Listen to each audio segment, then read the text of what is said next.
Welcome to Let Freedom Ring. My guest this week, making his first appearance on the show, Greg Kelly. Making his second, Lou Silvano. Did I say it right again? Yeah, you did. I nailed it twice You're good. in a You're row. good. They just returned from the Challenge Cup, so we're going to talk about that a little bit. But guys, welcome to the show. Appreciate Appreciate you having me. Yeah. Finally.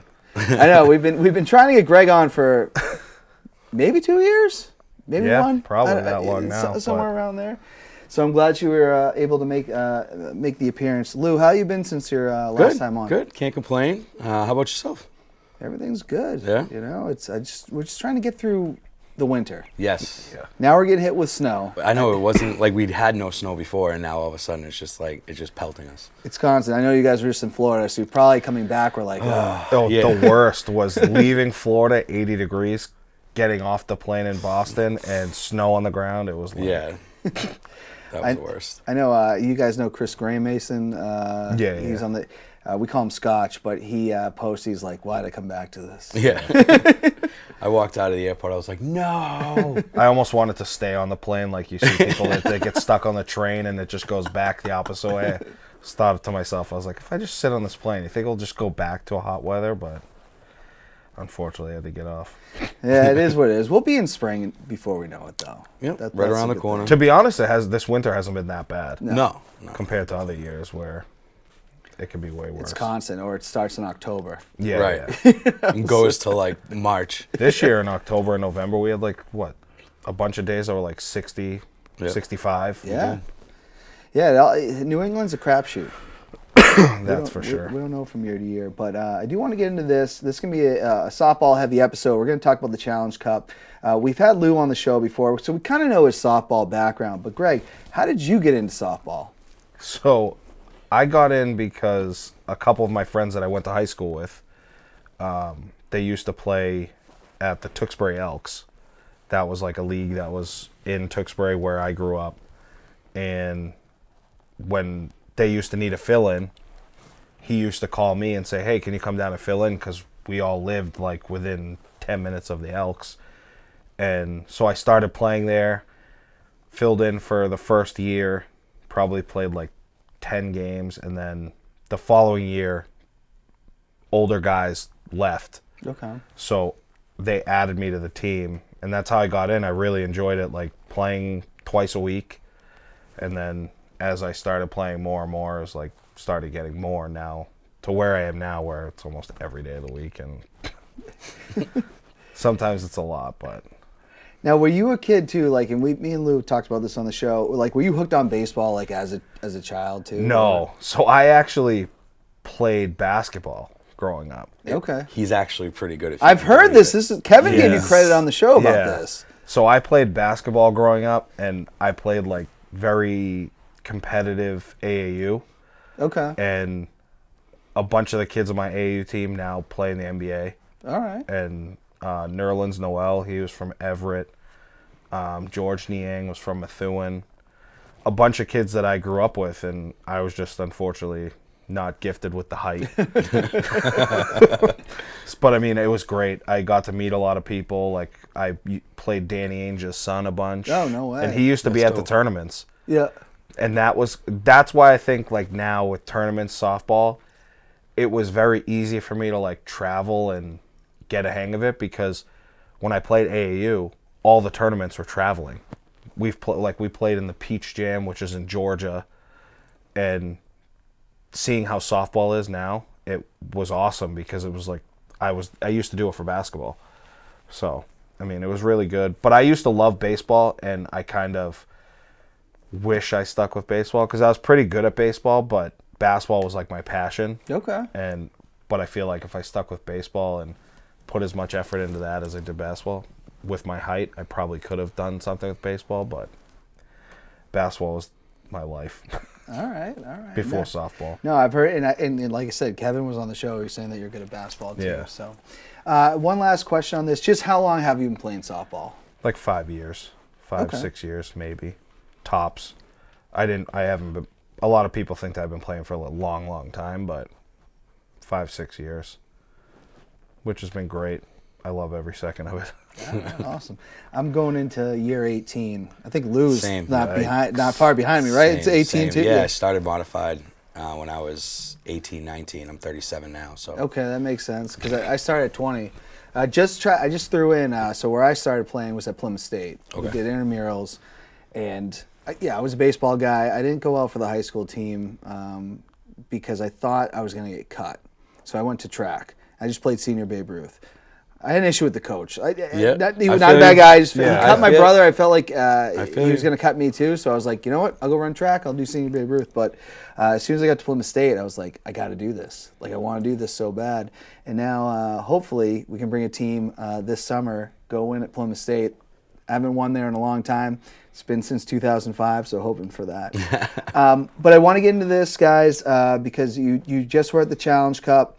We're going to talk about the divisions in a second, but if Lou, do you want to explain what the Challenge Cup is? Yeah, sure. So Challenge Cup is when people get selected to represent their state, basically not where they played, but where they live. So I played for a New Hampshire team, GS. I live in Massachusetts, so I got selected to play for Team Mass. And it's just I want to say there was 50 teams from all different states. A couple states had multiple teams, like Florida had, what was it, Central, Panhandle, South, and North. North, yeah. So and then there's basically it's a two-game pool play. You have two other teams in your pool. Losers face each other, winners face each other. You get seeded, and then you go into bracket play. So it's pretty cool. So it's pretty much a 4-game guarantee. Okay. And so you get to go down there, and it's not like with Worlds where it's only 2-game guarantee. You could go 0-2 and get maybe 4 at bats. Here it's you're at least playing 4 games, so it's definitely a good experience. No, that's really cool. I disagree with Worlds only doing the 2 games. I think it should be at least 3. It's people watching at home that don't know softball. It's not cheap. It's not the cheapest thing to do. No. Especially when you do the traveling. Yeah. So I'd like to house, see Worlds. hotel, or a house, car. You know what I mean? The tournament fees, everything like that. So it definitely adds up. Plane ride. There's a lot to it, especially if you want to travel. Obviously, like what we do around here, it's not over the top, I don't think. But when you start traveling, Greg, I want to ask this, and maybe you can explain it to people that might not know softball. We mentioned we say, they're an E player, a D player, C player on the show. I don't think we've ever actually explained what that means. What do the letters mean? So technically it's a ranking, but it doesn't determine your actual level of playing. Like, just because you're an E player so the rankings is rec, E, D, C, B, A, and then there's majors and all that stuff. But it doesn't necessarily determine your level of playing. It's just what level you're playing at. And for example, I'm a C player now, and that's because the team that I'm on, Mass Wolverines, 2018 they started as an E team, and depending on how your team does through the season, at the end of the season, the U-Trip committee determines whether you should be pushed up a level or stay at the same. So they got bumped up to D's, which is the next level. And then this year, because we won 5 tournaments and finished 13th at Worlds, they bumped us up again. So now we're C's. And it's just the same thing. So every player within U-Trip has a ranking. It's just a technicality. But most teams, I tell them, if you're planning on starting a brand new team, Go E, definitely. start at the bottom, because then you start to learn more and more and more. There's only very simple rule changes. Like home runs is the biggest one that people care about. E's, you get 1. Then it's inning ending after that. D's is 3, and then inning ending. Once you get up to C, it's 5, and there's no more inning enders. So there's very small rule changes, but I will say the level of play watching is very different. Yeah. Oh yeah, for sure. But you always see people all the time, we have a lot of open tournaments up here, and you'll see all the time, some E team will be giving a C team a run for its money.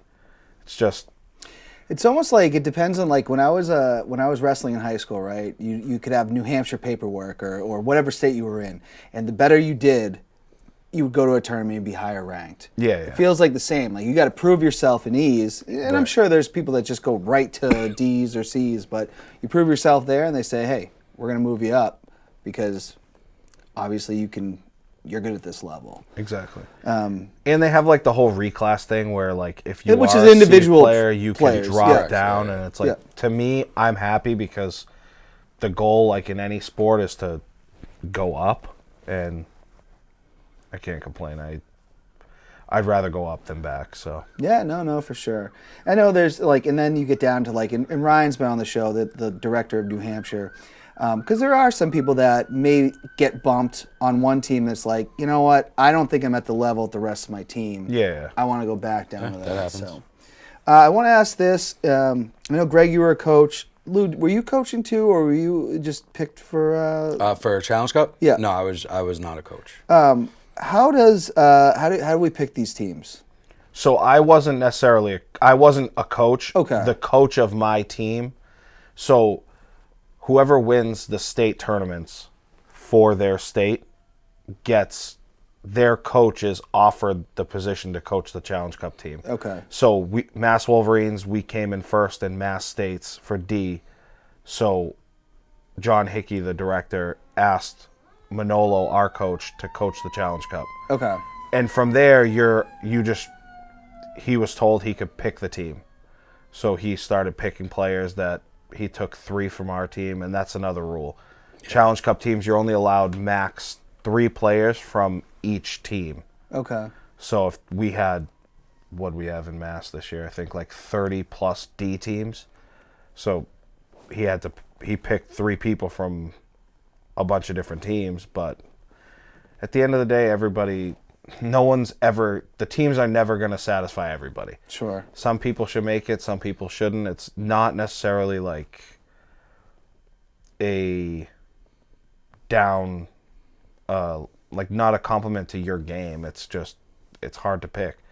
I'd be struggling to pick a team myself, and that's because Yeah, I don't know what I would do. I know everybody is good. It's just a matter of you're only allowed a certain amount. Yeah. And it's like You're going to hurt feelings no matter what. Someone's got to be that No. left out, you know what I mean? I wonder if they could make it to like put it to a board or something like that, or have the coaches vote. so or... they did that. Okay. Previous years there was a committee Yeah. that had like 4 or 5 people on it, and they kind of told the director like so and so is having a really good year, and they picked the team that way.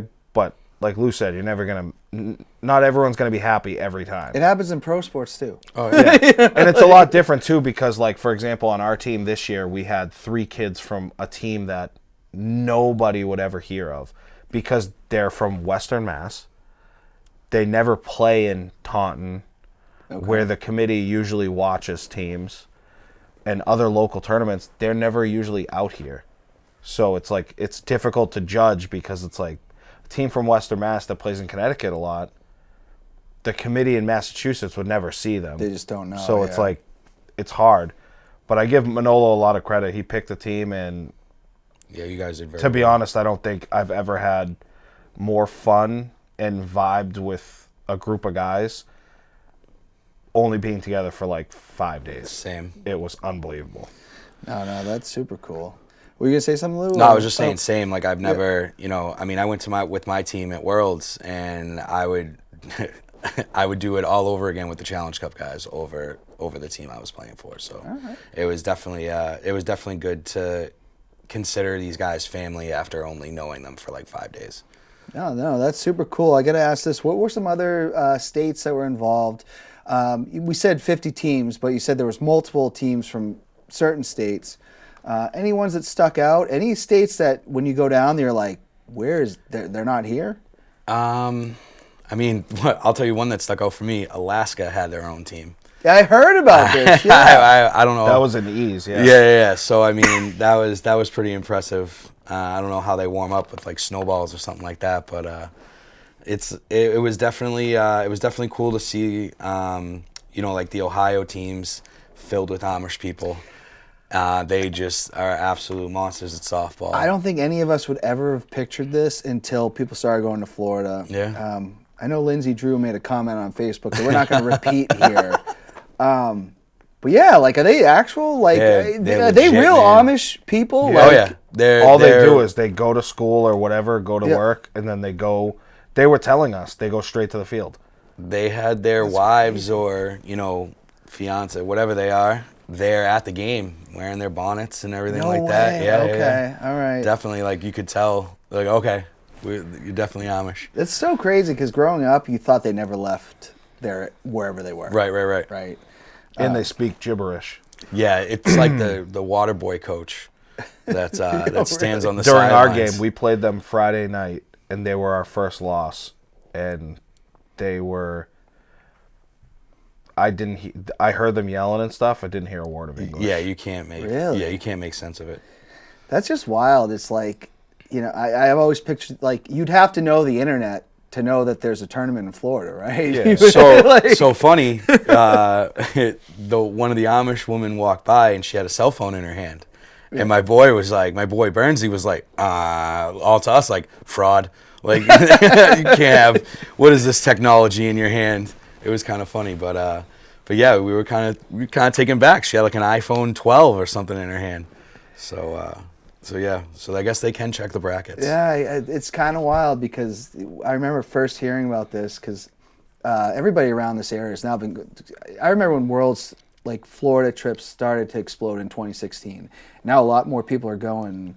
To hear like the Amish are like good softball players, you're like, what? Fast. Dude, Yeah. that's not what I expected. Well, that's the too. thing, though. Like, the team we played, they were all 20, 21, Okay. 22, fast, small guys that just killed the ball. And after the game, like, that was the thing, and that was a really good experience, we played them Friday night. It was late, and so a lot of other teams were watching us because they think, like, a team from Massachusetts, like, isn't going to be that good. But then we played the Amish, and it was a game back and forth. Ralph said it was the best game that he'd seen. And then after the game, through the line, they were telling us, they were like, you guys gave us the best competition here. And it was like the best feeling because every time you hear a lot of people, they're just like, oh, the Amish are the best. They're unbeatable. It's just like, they're another team. yeah. They happen to be good and just practice that a lot. It's just wild, and I'm sure there's gonna be like people watching the show that don't know softball. And they go, "Really, the Amish are good at softball?" So Yeah. crazy to hear. Now, how did each of your teams? I know Greg was on the D team, Lou on the E team. Yep. How did you guys end up? Where'd you finish in this? So I was on Mass White. We had two teams. I was on Massachusetts White, and we finished in 9th, Okay. which was unbelievable. We won our first two pool play games, got a high seed, so we had a bye, which Lou could tell you, like, the scheduling it gets tough, depending on where you're staying, too. Oh yeah. So our house was an hour from the field. Oh wow. Okay. Which Yeah. it was great, but we actually got blessed because we kept winning, we kept getting great times to play. So we played 2 games on Thursday, we won both, and then we didn't have to go back till I think 3:30 on Friday. Won that game. Then 6 p.m. Saturday. And it was great. But we battled and we finished in 9th, but I mean, the 2 games we lost by a combined 3 runs, and it was to 2 teams that came in 3rd and 4th. So right there. So I mean, if you asked anybody on our team, we could have easily beat the 2 teams we lost to, but I mean, it was tough games and It's any sport. One team has to win. Yeah, one team has to exactly. lose. You know. it was tough. Yeah, so the E team, we did pretty well. There were 50 teams. We finished 13th. We won our first pool play game against Ohio with a couple Amish. They put 8 runs out in the first inning, and we were just like, all right, guys, it's time to go to work. I think we answered back with like 6, and then we ended up winning 12-11. And that was just a huge, morale boost for us. Like, we beat the Amish, like, you know what I mean? So, and then we ended up losing to Illinois in the stadium, and it was a tough game. We only lost by like 5 or 6 runs. We were in it, but we was what we had 6 hours in between games. We played one game at 12:30, and no matter what the outcome was, we were playing at 6:30, just a different field. And like he said, we're an hour away. It's not like you can just go back to the Airbnb, relax a little bit, take a couple of swings or something like that. And it was, we had to stay there for the whole time. So we walked around, watched games, and then we went 2-1 on Friday. So like basically you play up until 4 games or up until you lose, and then you play the next day. And we were fortunate to go 2-1. That way we were able to come back, I want to say around like 11:45, so it wasn't too late. But yeah, we ended up, we beat Northern Cali, which was a really good team, Ohio. Who else did we beat? We lost to Nevada on a walk-off. They had the hammer in the 7th inning and ended up getting that 1 run. And then there were 2 other teams we beat.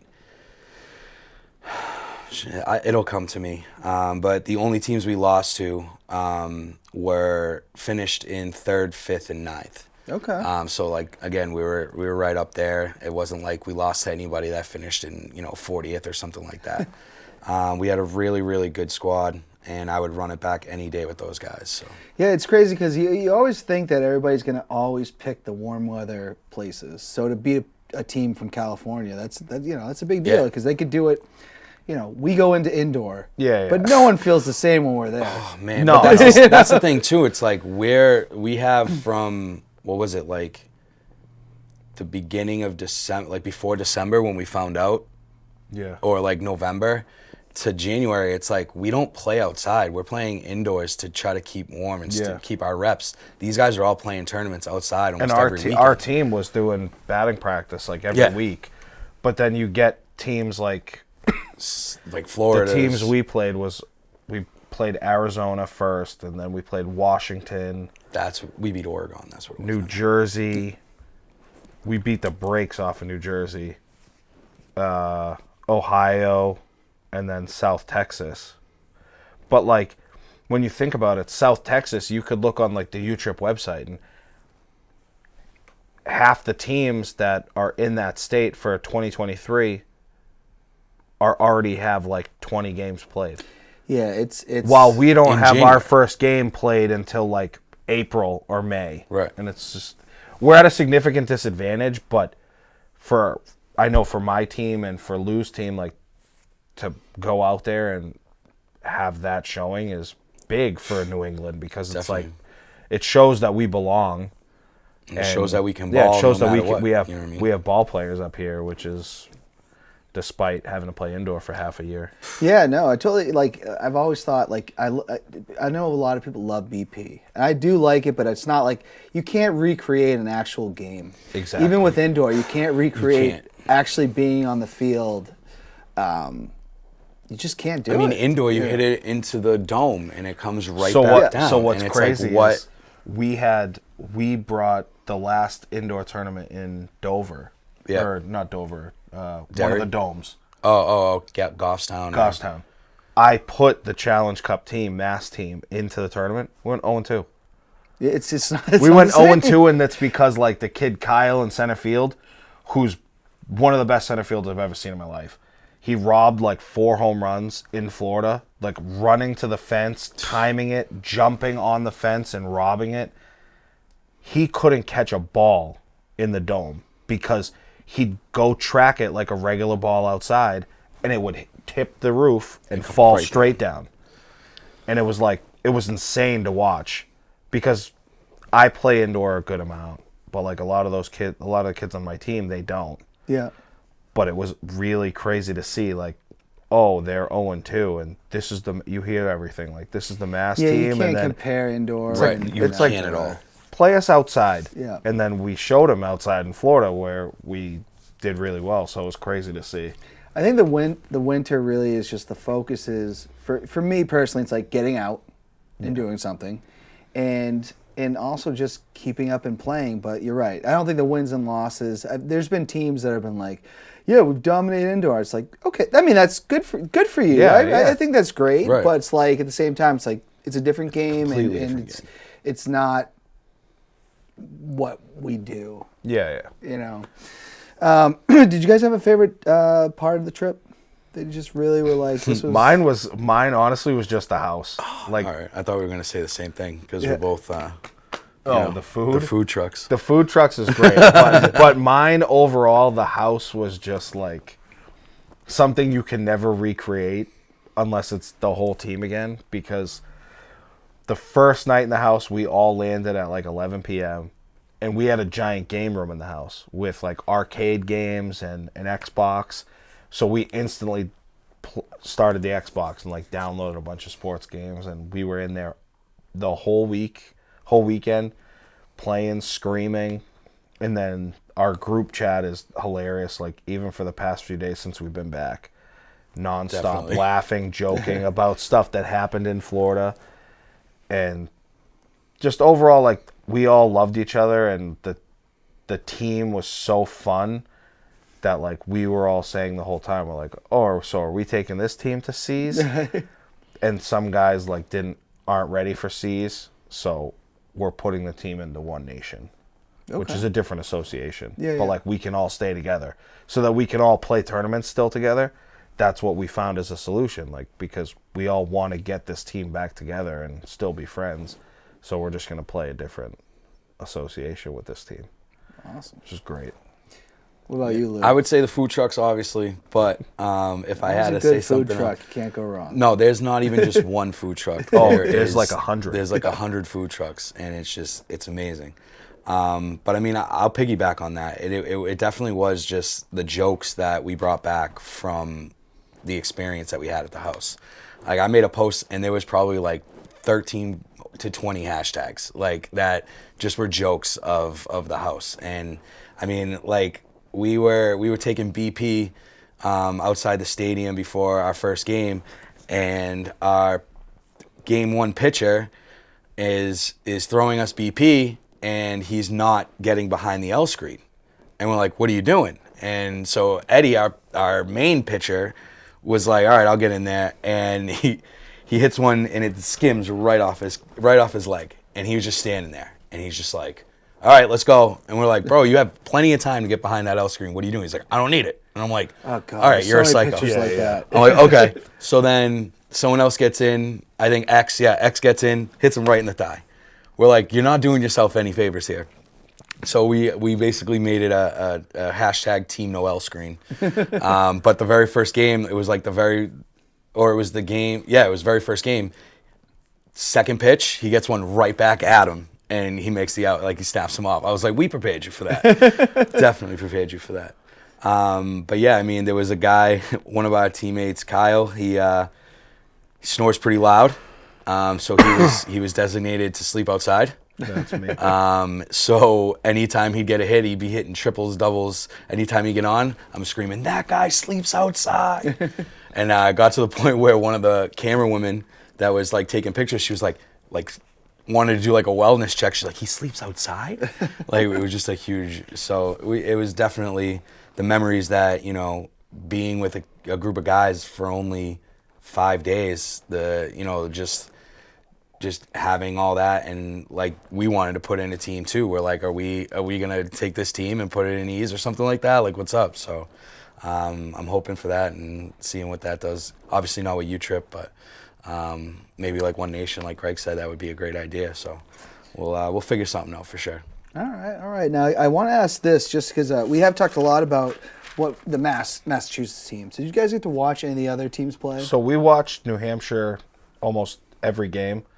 One of my teammates from Mass Wolverines, he was supposed to play on Massachusetts because he lived in Springfield, but him and his wife and their daughter moved to Maine. Okay. So one thing that New Hampshire has the choice of is, because they're a smaller state with less teams, for their Challenge Cup team, they're allowed to take players from Maine and Vermont. Because Vermont does not have much. Yeah. which- I mean, they had Jobin. Jobin was great, but that's it. That's Yeah, it. so Yeah. they're allowed to take players from Maine and Vermont to the New Hampshire team. Okay. And Scotty, who was on our team, him and his wife moved to Vermont. So they asked him for the New Hampshire team. So we were watching him and supporting them a lot. And they're all our good friends. And we played them all season. Like, they're kids that play all around. Geo, a lot of kids. So it was really good to support them. And then after our games, or after their games, you'd see them watching our games and following along. I know a couple of their guys said that they watched a couple of our games at their team house. So it was great. We watched, I think every single one of our games was after theirs. So we got to the field early, being far away from the complex, and we got to watch their games. It was great. They did really good too. I'm pretty sure they finished right behind us. Oh, okay. Yeah, there's a great bond. I mean, honestly, a lot of people that live in southern New Hampshire and people that are, in Massachusetts. I mean, southern New Hampshire, Nashville's like almost right there. Yeah. So Right. we all Everybody mix and knows match everybody. a lot. Lou, anybody that stood out to you from New Hampshire that you were like, wow, they had a great tournament that you saw? Unfortunately, I was not lucky enough to have game times that were, far away from New Hampshire or right after. We actually played our games the same time as New Hampshire, and I wasn't able to really sit back and watch them. Okay. But I'm sure Blake held it down pitching. I know Silas probably held it down up the middle or at short. So I want to say they went 2-0 in pool play, but then got a rough draw. Played like Alabama, and I want to say Mississippi or something like that. Just two southern states that absolutely ball. So it was, their bracket play didn't go as well. I mean, we played some pretty good teams. We ended up beating, like, Oregon wasn't really that good, but Montana, we watched the game before that they played us, and they were hammering the ball everywhere. We ended up beating them. Ohio in our pool play, that was one of the teams to beat too. We stayed with. We were actually up on Southern Florida, 10-0, and then we just ran out of gas, and then they just kept hitting, and we ended up losing 13-10. So we were playing a lot, and I wasn't unfortunately able to to see any of. I think I caught half of their game. I can't remember exactly who you guys played. It was also different tough. because D's and E's, there's two quads, Yeah. Okay. red and white. E's was all mostly on the red. D's was mostly on the white. Right. So it's not like it's a You short can walk, it, but Yeah. but like after you just played, you're not going to You're walk trying all to the hang way out. through. Yeah, you're just trying to Get something to eat, decompress, just yeah. get So I don't- exactly figure out what to eat because Yeah. we were there for 6 hours. We didn't wanna once walk over to the red quad. It was leave. Yeah, so it was different, but I want to say Central Florida ended up winning it all. And what was funny to me was we're in the middle of Florida, and there are these teams, southern teams, pants, long sleeves, some Yeah. wearing hoodies, Think it's cold? some wearing Yeah. ski masks, but they're probably wearing ski masks because they're not really E-guys, and they Yeah. don't want to get seen because there was a lot of that talk going around too. Oh, okay. Just a bunch of, and you look at some of these dudes, and you're like, you're an E-guy. Like, let's be realistic here. Even in D's, I'm sure they have those too. It's like, it's, again, like he said, it's not the level of the actual player. It's the level of the rules that you want to kind of go by in your competition. And I think one guy got on second and was just like, oh, I really hate playing E-ball. And it's just like, well, what do you mean? Like that you're an E-ball player. You play something else we you're don't supposed to know be, of. like you've already gone up. Yeah. Yeah. some people let so- it slip sometimes. It's just and you see them legit, it looks like they're about to rob you. Like they have glasses on, one of those ski masks, and they're just, you can't see anything else but they're like, they're down to here, so you can't see any tattoos or anything like that, like if they had any. But yeah, and we were hanging and banging with them, so it definitely obviously didn't feel good to lose, but to know that, we're a true E team, and we're going up against teams that may not be, And that keeping in the bat and that making happens. it, Like it truly does. I mean, We talked about, and I don't want to get too far into this, but we talked about like stacking league teams on the show the other day. And what's the definition of that? Because it does get a little out of control because I'm all for sharing the wealth, especially in league ball. Yeah. It's like, if all these great players, let's spread them out. If they're all on one team and go, what's the point? Right. For league, it's not necessarily like doesn't get to me. It's like people want to play with their friends. And that's the other My debate, biggest pet peeve is when we have like these charity tournaments. Oh yeah. And there's like 6 teams in it, and 2 or 3 of the teams have 15 tournament players on it, like high-level tournament players. It's just like, this is for charity, guys. It's for charity. Split up, make a second team, and help raise more money. Donations, what's important? Because it's my biggest pet peeve with softball in this area is there's no charity tournament that should be run in this area where there's like 6 or 8 teams. 0. We have enough players up here. I agree. Where we should be getting at least 10, 12 teams in these tournaments to help raise money, because at the end of the day, that's what matters. And the cause is what you're playing for. Who cares about the trophy? There's plenty of tournaments and plenty of leagues that are run that aren't charity tournaments. Like when Pikachu runs Save the Tatas, like there's 0 reason why any year that tournament has less than 10 teams. And you see it every year. It's 8 teams, 7 or 8, and you'll see 3 of them. You could just walk to the field and you're just like, all right, that team's loaded. No one shows up to charity to donate money to get piss pumped. No. They want to be there. They want to be there as long as they can, and everybody should be having fun. Right, exactly. When the games start to be like, 15-0, 26-0. Then you go, well, what was the point of this? We should all just be out here having a good time. Yeah, I agree. We play so many tournaments that you can give up that one. Sanctioned things are very different. Right, exactly. Yeah. Or even tournaments that just like people throw together that aren't charity like indoor tournaments. Or go have Stevie fun. D's indoor tournaments. When it's a charity tournament, it's just like people lose sight of what they're playing for, and I see it more and more up here where it's like, that's just my pet peeve, because it's like, at the end of the day, it should be more about raising money. And if you have 15 guys that you could start another team easily, it's just like, there's 0 reason why you can't. Charity is about gathering the community, raising money. I totally get that. And, you might have other people say, well, I'm not stacking the team. These are the people I like to play with, which I get that too. Like, there's just so much. Don't get me wrong. There's zero wrong with wanting to play with your friends. But it goes back to, there's enough things around to play with your friends. It's true. In the charity tournaments, it's like, no one's saying that you can't hang out with those people. Yeah. It's like, but you also, like me, I'm just a competitive person. It's like, I would get more out of playing a bunch of my friends and being with some of my friends. That's like some of the most fun in softball. Right. It's like playing against your friends, or people there's so much. We play so much. There's so much different things. Just spread it out. That's why people say Merrimack, the draft league, is the best league around. Yeah. There's no stacked teams. Every team is stacked. It's just how it is. I would love to see the Nashville leagues go to that. I think Sunday co-ed would be very tough to do. But I think that during the week league could easily do it if you get people to buy in. Right. And the people in Merrimack's been doing it so long. We've had the president, Jimmy O'Connor, on the show. Yeah. Everybody's bought in.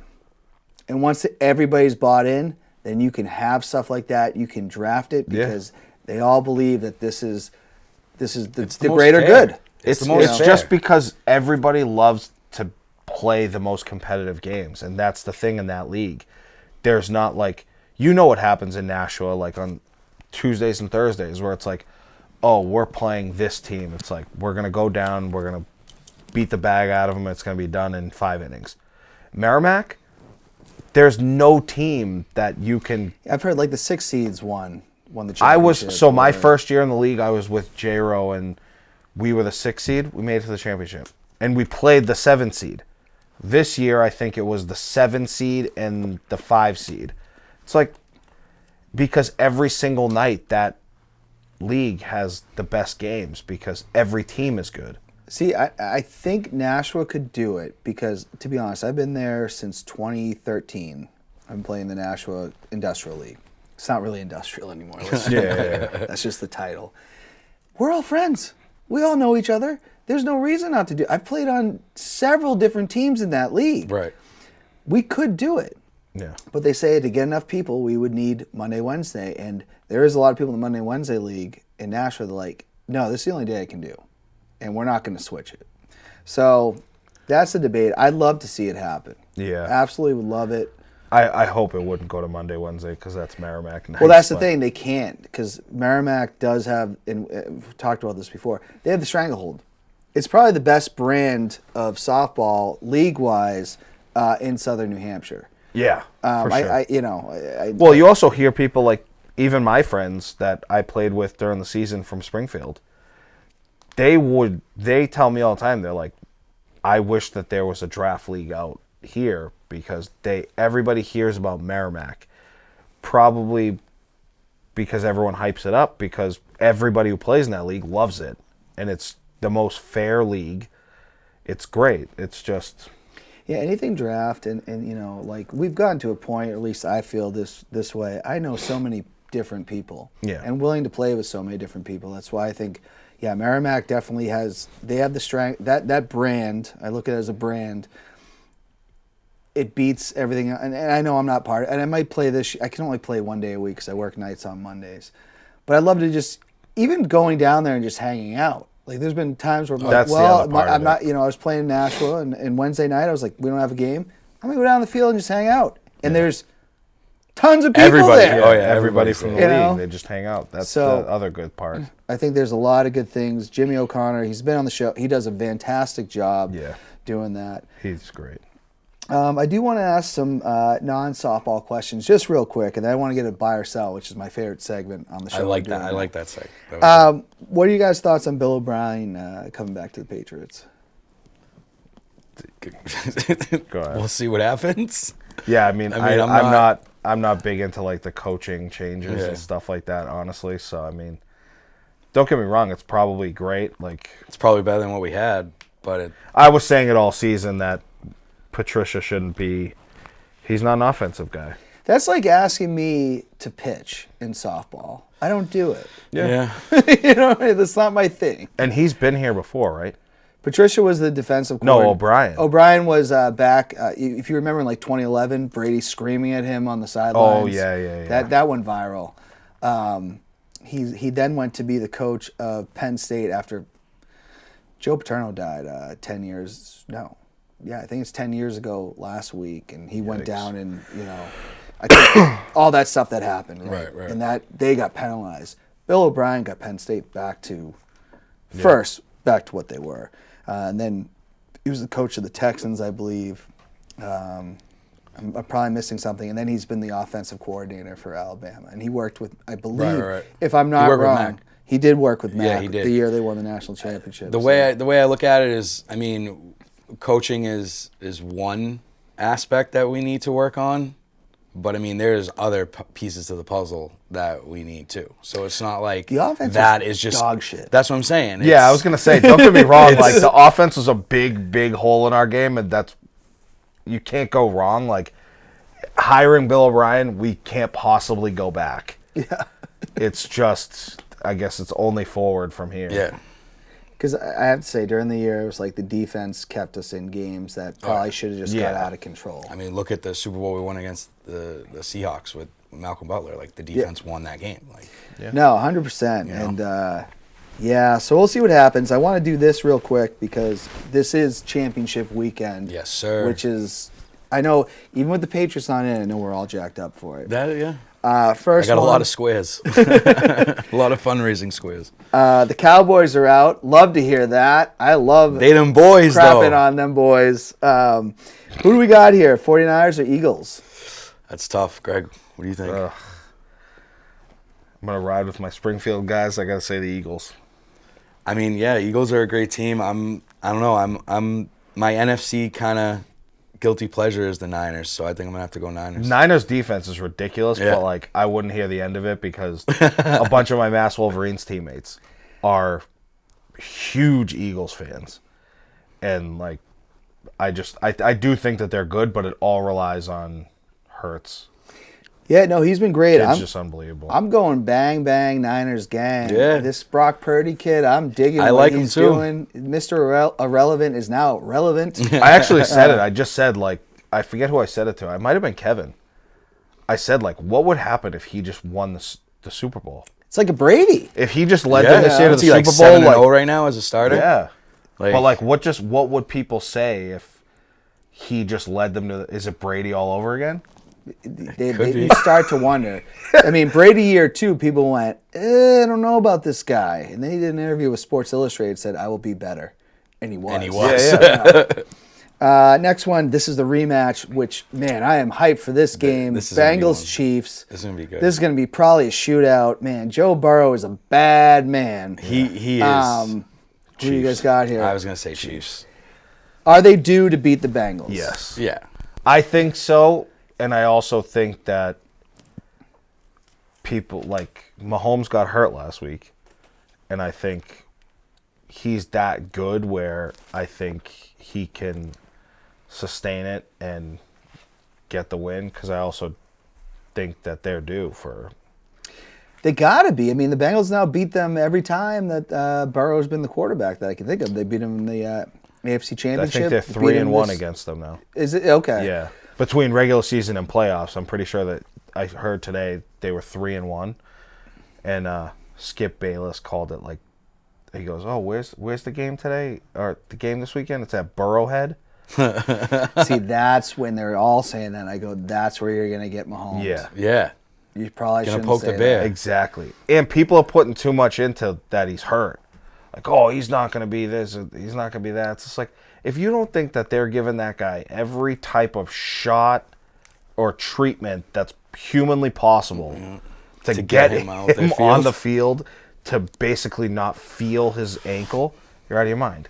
Yeah, I'm going to go Chiefs because I believe that when you beat somebody so many times, eventually they're going to beat you. But I will say this.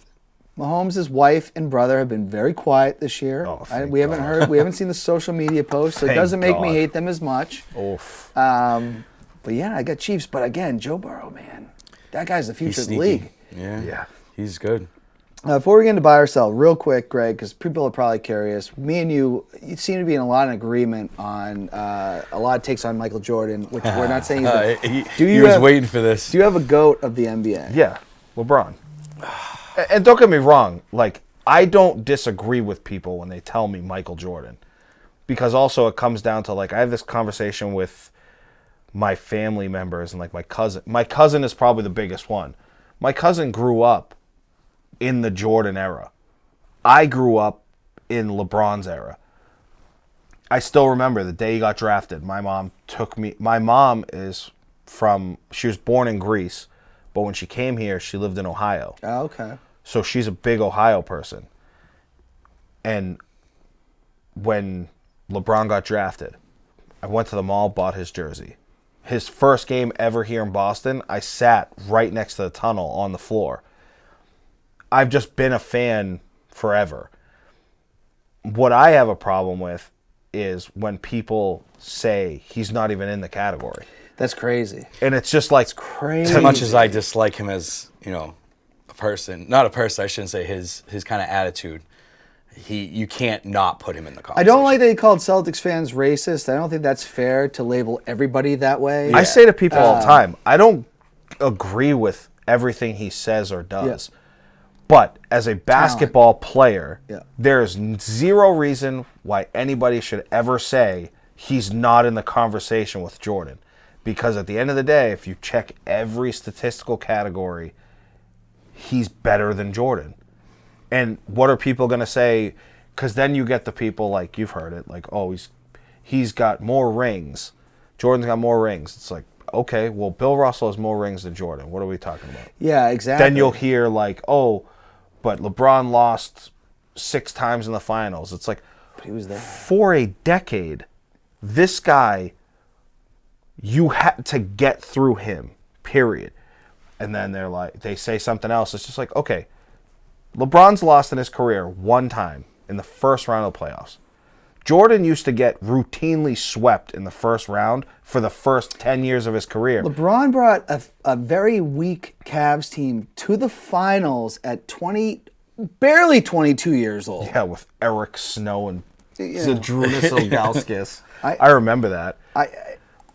I just disagree with some of the things that like the Jordan lovers and Jordan fans. I call them fanboys. I Jordan don't. fanboys. I don't disagree with people who tell me Jordan is my GOAT. But what I have a problem with is all the excuses. It's like Jordan left the Bulls. The next year, they won 3 less games. And in LeBron's case, he'll play on a team, take him to the finals. If when he leaves the team, every single time that he's left the team, immediately go to the lottery. Yeah. Which is bottom 10 in the league.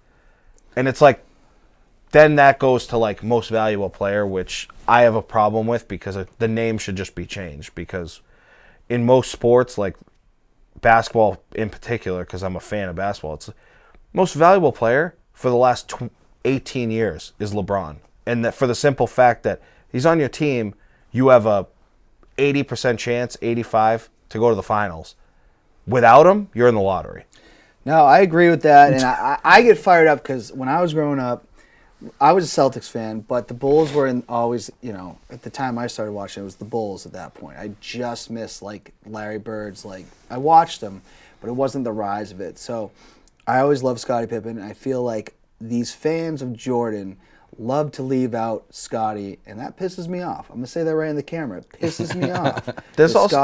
Scottie was very important to them. There's a lot of subtle things that people that they use to take credit away from LeBron that they don't say it for Jordan. Like, for example, like Phil Jackson, one of the best coaches of all time. Jordan had him. Jerry Krause was the GM. He's one of the best. They said it in the Last Dance documentary. He's one of the best GMs of all time. Jordan had him his whole career. And then you see like Pippen, Rodman, Ron Harper, Tony Kukoc. It's like, for all these people to say like, oh, well, LeBron's played with superstars. It's like, do you not think that if that Bulls team was in the 2000s with social media, you think that those guys wouldn't be superstars? No, I 100% agree. Jordan was going to leave if they didn't get Pippen. So it's ridiculous. And I love how people pretend like Jordan was like this superhuman being when in reality he was terrible. They act. So I always said, someone asked me this, who's the go-to basketball? I go, I don't have a simple answer for you. I said, it's not as clear cut as Brady. Right. But Jordan, for you guys to put him on this level because he sold a lot of sneakers. Yeah. Okay, he became a brand. He became this and that. He's still one of the best players ever. But like to just downplay everyone else, it annoys me. I'm gonna go through this real quick because we're short on time. Buy or sell? Dak Prescott. We buy or sell? Sell. That was pretty bad. Yeah, That was pretty bad. I don't think he's not him. he's not that boy. He just, there was a lot of, that game was not pretty. And and I'm not saying the Niners were like playing unbelievable, but and again they didn't have to. What about 1 for 6 in your extra points? That was insane. Josh Allen. I know this is another big loss for the Bills. Their window's closing. Bye. I think All day. He's still young. He's gonna start he's gonna keep learning more and more. And I honestly think, as much as people were saying the Bills were going to win because of all the stuff that happened, I thought it was going to be the opposite. DeMar Hamlin comes into the locker room, and obviously, I feel like that was bad for them. But We'll see what happens next year. I mean, I think their window is starting to close. STS run by Max Vignola. We buying or selling them going into another year? I mean, selling because they have Max. If Max isn't pitching, buy. all right, if Dolan isn't playing, bye. True. Dolan's the other one. Yeah, They're a good team. I didn't see them at all this year, but I heard seeing other people in leagues that were wearing the jersey. I felt like they had a pretty good There's team. good ball players. there's definitely they're a good group of guys. Pink Starburst. Buy. 100%. That's the favorite one there. I mean, yeah, and I'm gonna come in with my number 2, which is probably going to be an unliked favorite. The yellow Starburst is probably my second favorite. Really? Yeah. See, I'll go orange as my second. Well, orange is like my third. I want to say red's my last. I'm not a big Okay. Starburst. I mean, I do love Starburst, but like I usually find myself getting candy that's just easy to Instead of unwrapping. Get the minis. yeah, Get the minis. yeah. They're out of the wrapper for you. Do 2 more here. Colin, we have time? Okay. NWO in the Sunday League. Are we getting back to the championship, Greg? I'd love to win another one. 100%. We just need Mr. Lead and not stack his team too much again. But it all depends, and it also depends on Jen. Jen showing up and the people on the team showing up, like that's the other problem. We're going to be co-coaches here. Yeah. We're probably going to have to, as president of the Sunday league, coordinator. I'm going to have to help here a little You bit. guys said NWO. I was going to go with my man Sting right Oh. here. That's my guy. We won the championship, and then Josh Lee put his team in with. And I left because Okay. I feel Yeah, bad yeah. because I left because we had a disagreement with a certain bookkeeper who we're friendly now, Yeah, but she yeah. was pissing me off during the off season. So, all right, I'm going to bring it back to this because we just mentioned his name because he was hurt, and I know he's working hard to get back, and I know he wants to be where he was. We buying or selling Josh Lee going into 2023? Buy all day. Bye. I just hope his. I don't know if he'll be. I'll be anxious to see how fast he is still in the outfield. Because I know that, like in Merrimack, he was on my team for the last 2 years. He could play any position. Yep. I just wonder if I haven't even talked to him about his injury, like his recovery. Yeah, I got to reach out. I haven't talked to him. I haven't talked to him about his recovery at all, but like I hope he's back to 100% because he's a difference maker. I mean, game changer, 100%. His speed, even at 80%, is probably faster than most people's 100%. Yeah, he was still playing in Merrimack before his surgery. After he got hurt, he was still playing in Merrimack, and he was still running the bases. And I was just like, faster than 90% of this league. Not me, though. No, young guy, and he's a great guy. So Yeah, we're hoping that he's definitely one of my favorite teammates, especially in Merrimack, and I was glad that we were on the same team. Hell yeah. Well, Greg, I appreciate it, Lou. I Thank you, appreciate brother. it. Thanks for having me again. Thanks for being on today, guys. Everybody out there, have a great week. Return your shopping carts. We're pushing that hard. Make sure you're doing that. But keep your heads up. Have a great week. Until next time, let freedom ring.